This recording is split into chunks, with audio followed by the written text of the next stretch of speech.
All right, YouTube. Once again, it's Kennard Vernon Stewart here for the podcast talking Auburn football. Go ahead and like this video, comment, and subscribe to Vernon Speak Sports Auburn. Down deep south, college football is king, and on the plains of Auburn, the battle cry is War Eagle. I think Auburn is doing an absolutely phenomenal job on the recruiting trail, especially in the state of Alabama. They're doing a great job there, especially considering that prior coaching staff just didn't get it done in the state of Alabama, as University of Alabama, Georgia, and other institutions pretty much had their wrath on in-state guys with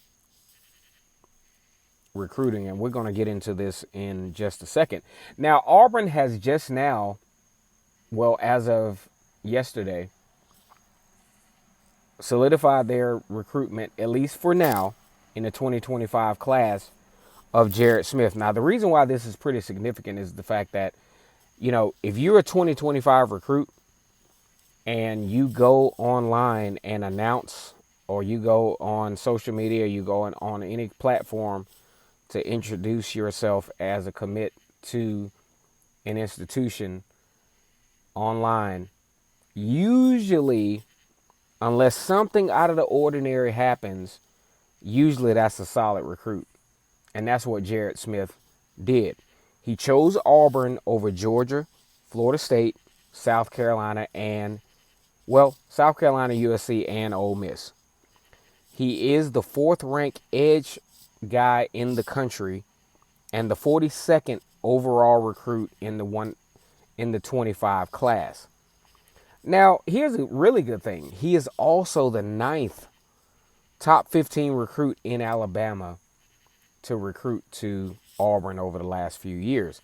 Now, this could be, to be honest, that's kind of considered unheard of, because Auburn just has not done a great job of recruiting in state. As a matter of fact, Brian Harsin was all but a non-event recruiting in the state. And Gus Malzahn, while he was coach at Auburn, tended to rely on the Florida and Georgia, especially that Gwinnett County area and certain portions of Georgia, as a recruiting stomping ground for him. Now, I could go and argue that maybe these coaches felt like they just didn't have any leverage in the state of Alabama because of Nick Saban and because of the onboarding of Kirby Smart at Georgia as far as attractiveness. But Hugh Freeze, he doesn't care about that.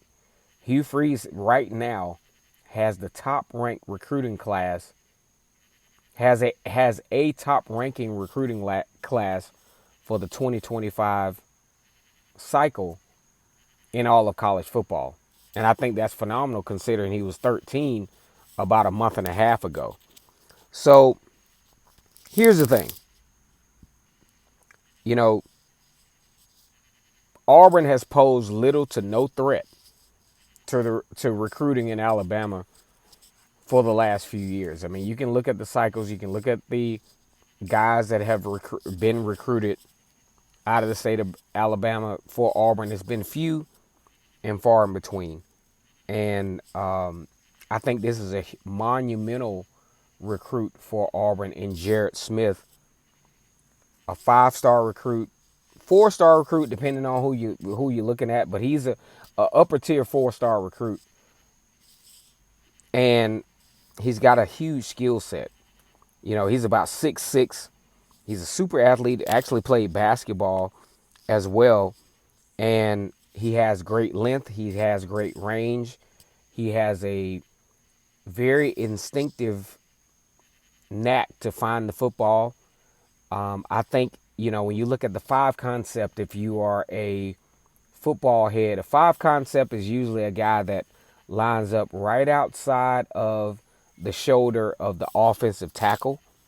And usually they, disrupt the tight. They can disrupt the tight end.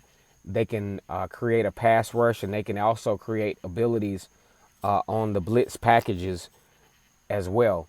And I think that's something that he's going to be able to do at Auburn. The only downside is, they feel like it's going to take him about a year or two to get adjusted to the college football game because, he was a basketball player, and he has to get accustomed to the physicality, and he has to get accustomed to the concepts as far as technique and those different aspects of being a great edge rusher.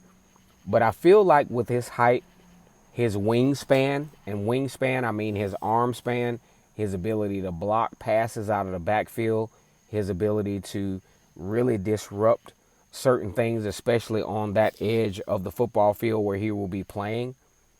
I think he will could possibly be a phenomenal player for the Auburn Tigers.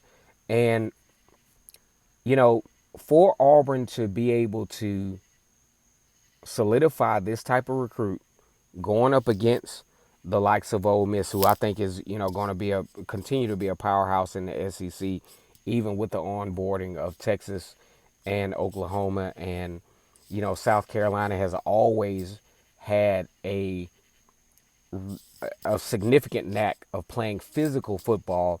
You look back to Jadeveon Clowney, who disrupted a lot of things while he was at South Carolina.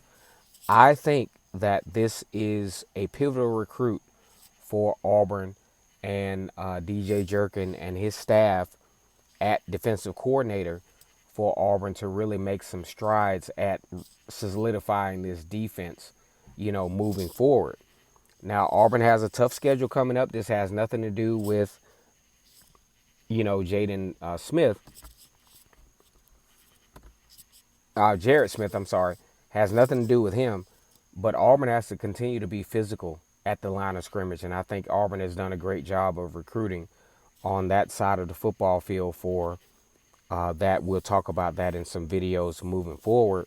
But the thing is, the physicality that you have to have, Auburn has to continue to recruit these guys up front, continue to recruit guys from a depth standpoint to be able to compete in this conference, as as the SEC has onboarded Texas and Oklahoma, and Texas and Oklahoma, just like Texas A&M and Missouri, had to adapt to the recruiting cycles of the SEC, getting bigger defensive linemen, getting a little bit more physical, playing a little bit more defense. I think Auburn has to continue to do that as well. Auburn has a situation where I think they have a pretty decent running back room. I think the wide receiver room may be a little bit underrated at the moment. A lot of folks really don't know because there's a lot of potential energy there. And, you could look at this Auburn schedule and some very manageable games up front. You talk about 1 through 5, those are games that Auburn can, I'm not going to say can easily win, but they're very winnable games. And I think if Auburn's going to make some noise this year in the SEC conference, especially with the new changes in the conference to where and college football in general, to where there's now a expanded college football playoff.